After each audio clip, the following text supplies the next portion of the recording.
हिमालय पर्वत पर बहुत ही सुंदर साज सज्जा हो रही थी। आखिर इतनी खुशी का माहौल जो था। सेनापति, आज हमारी पुत्री पार्वती की सगाई है। सबको कह दो, कोई भी कसर नहीं रहनी चाहिए। महाराज, आप बिल्कुल भी चिंता न करें। सारे प्रबंध मेरी ही निगरानी में पूर्ण हो रहे हैं। अरे, आप चिंता क्यों करते हैं? सब कुछ ठीक से हो जाएगा। और महादेव को तो आप जानते ही हो, उनका चरित्र कितना भोला भाला है। उनमें तो जरा सा भी अहंकार नहीं है। देखना, हमारी पार्वती उनके साथ बहुत खुश रहेगी। मैं जानता हूँ महारानी, महादेव का स्वभाव बहुत ही निर्मल है, पर माता पिता के मन को तो तभी तसल्ली मिलती है जब सारे कार्य भली भांति पूर्ण होते हैं। मैं आपके मन की दुविधा समझ सकती हूँ। अच्छा, मैं देख कर आती हूँ कि पार्वती तैयार हुई या नहीं। विजया, हमारी पार्वती श्रृंगार करके और भी रूपवती लग रही है। जया, वैसे देखा जाए तो ये रूप मैं जानती हूँ इतना निखर कर क्यों आया है। विजया, मुझे भी पता है। अब तो पार्वती भी मंद मंद मुस्कुरा रही है। विजया, मुझे भी पता है, अब तो पार्वती मंद मंद मुस्कुरा भी रही है। सच तो ये है कि पार्वती भोलेनाथ के आने का इंतजार कर रही है। जया, विजया, तुम दोनों ने पार्वती को तैयार कर दिया ना? सचमुच मेरी पुत्री आज बहुत सुंदर लग रही है, किसी की नजर न लगे। माँ, देखिए ना, ये जया और विजया मुझे कब से छेड़ रही हैं। अरे, आज तो इन दोनों को तुम्हारे साथ हंसी ठिठोली की छूट मैं भी दे रही हूँ। फिर तुम विवाह के बाद अपनी ससुराल चली जाओगी तो ये दोनों भी तो तुम्हें बहुत याद करेंगी। माँ, इन दोनों ने फैसला कर लिया है, ये दोनों विवाह के पश्चात भी मेरा पीछा नहीं छोड़ने वाली। और क्या, भला हम अपनी सखी को अकेला कैसे छोड़ देंगे? पार्वती तो हमारी आत्मा है महारानी। और फिर पार्वती अपनी दोनों सखियों जया और विजया को गले से लगा लेती है। तभी राजा हिमवान कक्ष में आ जाते हैं। पुत्री पार्वती, आज हम बहुत खुश हैं। बसंत पंचमी के शुभ अवसर पर आज तुम्हारी सगाई का शुभ कार्यक्रम होने जा रहा है। इस आयोजन में पूरा ब्रह्मांड सम्मिलित होगा।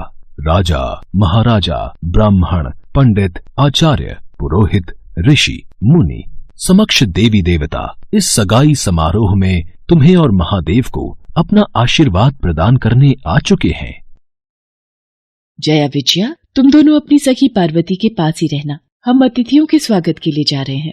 राजा हिमवान और रानी मैनावती अतिथियों के स्वागत के लिए चले जाते हैं। उधर कैलाश पर्वत पर भी भगवान शिव के सगाई समारोह में आने के लिए तैयारियां चल रही थी। नंदी, क्या बात है? ये भैरव, वीरभद्र, मणिभद्र, चंदिस, श्रृंगी, भृगिरिटी, शैल, गोंकर्ण, घंटाकर्ण, जय और विजय आदि सभी गण कहाँ हैं? प्रभु, वो सब आपके सगाई समारोह में जाने के लिए तैयार हो रहे हैं। वो लीजिए, आ गए सब। प्रभु, ये क्या बात हुई? आज आपकी सगाई है और आप अभी तक तैयार नहीं हुए। मैं भी प्रभु को इतनी देर से यही समझा रहा हूँ कि सगाई में जाने के लिए देर हो रही है। प्रभु तैयार हो जाते। नारायण नारायण, वैसे भोलेनाथ का ये रूप भी बहुत ही मनमोहक है। देवी पार्वती ने तो भोलेनाथ को इसी रूप में पसंद किया है। प्रणाम देवर्षि नारद, आइए, आपका स्वागत है। आप बिल्कुल ठीक कह रहे हैं। मैं भली भांति जानता हूँ, यदि मैं इस रूप के सिवा किसी और रूप में गया तो ये पार्वती को स्वीकार न होगा। तो देर किस बात की है प्रभु? चलिए सगाई समारोह के लिए प्रस्थान करते हैं। और फिर भगवान शंकर माँ पार्वती के साथ सगाई के लिए कैलाश से हिमालय की ओर प्रस्थान करते हैं। उनके साथ मेहमानों की सूची में देवर्षि नारद, समस्त गण, गंधर्व, यक्ष, देवता, दैत्य, पिशाच, नाग नागिन और समस्त पशु पक्षी आदि शामिल थे।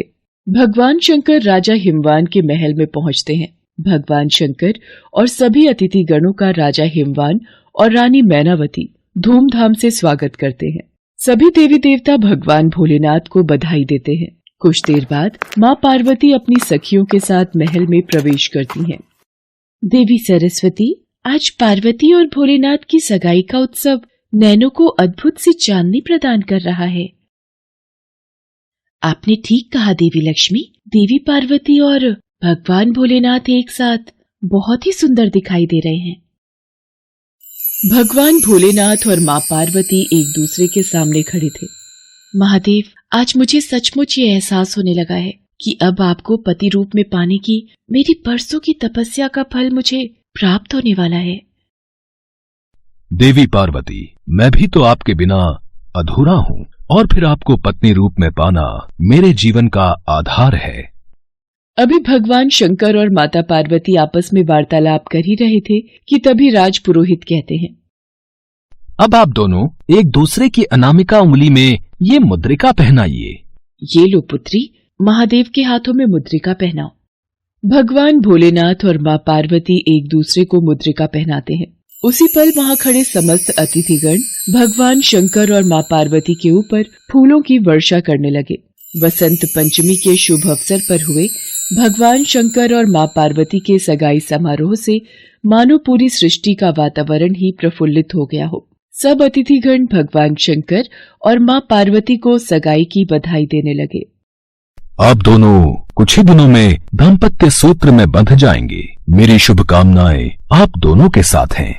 देवी पार्वती, तैयार रहना, तैयार रहना। भोलेनाथ लेकर जल्दी ही आएंगे। आप सही कह रहे हैं स्वामी। आप सही कह रहे हैं स्वामी। कैलाश की शोभा दुगनी हो जाएगी। कैलाश की शोभा दुगनी हो जाएगी और हमें एक प्यारी सी सखी मिल जाएगी। और हमें विवाह में ही प्यारी सी सखी मिल जाएगी। देवी सरस्वती में ही मिलना होगा तुमसे। उससे पहले पार्वती की मेहंदी की रात सरस्वती आपको और देवी लक्ष्मी को रौनक लगाने भी तो आना है। मेहंदी की रात में दोनों को पार्वती और देवी लक्ष्मी को रौनक लगाने भी तो आना है। हम जरूर आएंगे महारानी अपनी बहन से बढ़कर महारानी मैनावती। वैसे भी बहुत समय हम जरूर आएंगे महारानी मैनावती। आपकी मधुर आवाज में कोई गीत बिल्कुल महारानी मैनावती। और इसी तरह खुशी के वातावरण में सब एक दूसरे से वार्तालाप में मधुर आवाज में कोई महादेव, ये कुछ और इसी तरह खुशी के वातावरण में सब एक दूसरे से वार्तालाप में व्यस्त थे।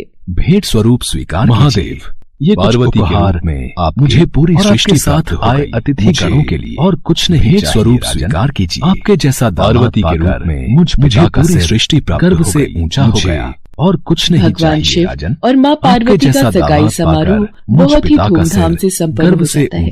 सभी अतिथिगण भगवान शिव और माँ पार्वती का सगाई समारोह बहुत ही धूमधाम से संपन्न हो जाता है। सभी अतिथिगण खुशी खुशी भगवान शिव के साथ अपने अपने लोक को वापस लौट जाते हैं।